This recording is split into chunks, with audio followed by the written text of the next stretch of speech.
February 16th, 1996. It was the third quarter of 8th grade for me, 3 months before I turned 14. On this day, my parents kidnapped me from Minnesota, forced me onto a plane, and relocated our family to Fort Lauderdale. It was that painful.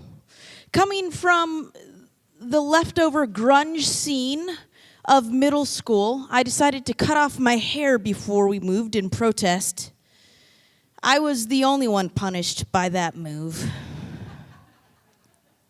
A couple weeks later, I started school and I wanted to be really cool.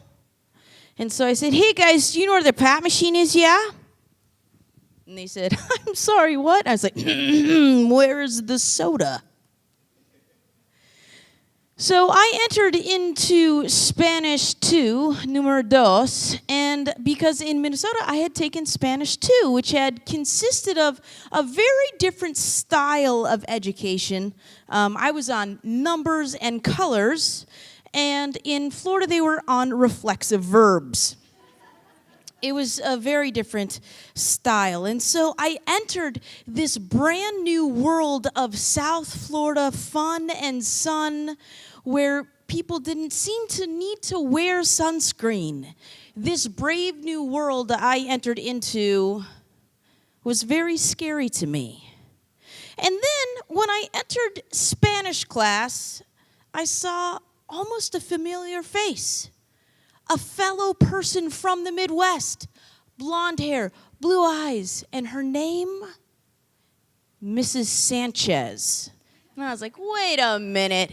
She used to be married to a Venezuelan guy, but didn't change her name and had no pity on me whatsoever. So when I messed up on perro and perro, butt and dog, one of those is one of them, She had no mercy upon me. And so 3 weeks into school, I decided I was going to make my play to be cool.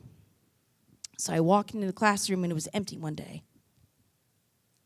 And I go up to the board. And I'm not sure what possessed me to do this.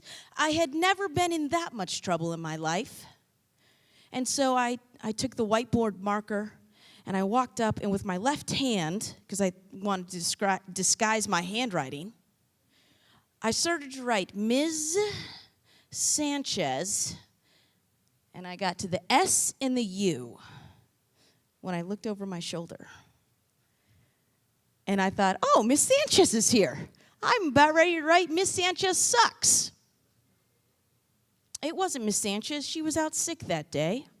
It was her best friend, Miss Suede, who was very unimpressed and did not understand in my Midwest ease that I really was a good person, and that even though I was writing something super disrespectful on the board, that wasn't that big of a deal. She said, "Finish it and then sign it." Okay. So the C and the K and the S, Miss Sanchez sucks, circle it. Circle it. Amy, Christy. I wrote it all with my left hand, thinking that would somehow save me. The legibility might be able to prevent the catastrophe that was to come, but it did not work whatsoever. So I went home for the weekend.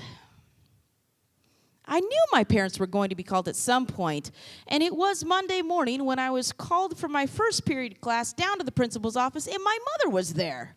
Now, instead of suspending me, which they said was very fair, I got a 2-hour detention.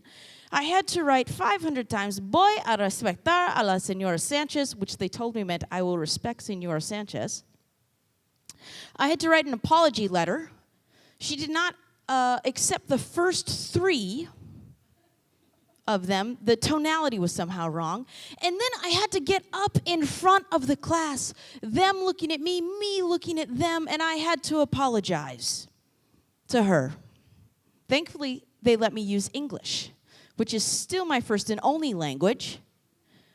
I said, guys, so, I'm standing up here because I said that Miss Sanchez sucks. And it was pretty disrespectful to say, I mean, even if it's true, you shouldn't always say the things that you think are true. Like, Miss Sanchez sucks. And I ended up saying it 3 more times. And then I was kicked out, never allowed to return to the wilds of Miss Sanchez's classroom. Instead, I got to go to 7th grade home economics, which proved to be a whole new adventure. Thank you very much.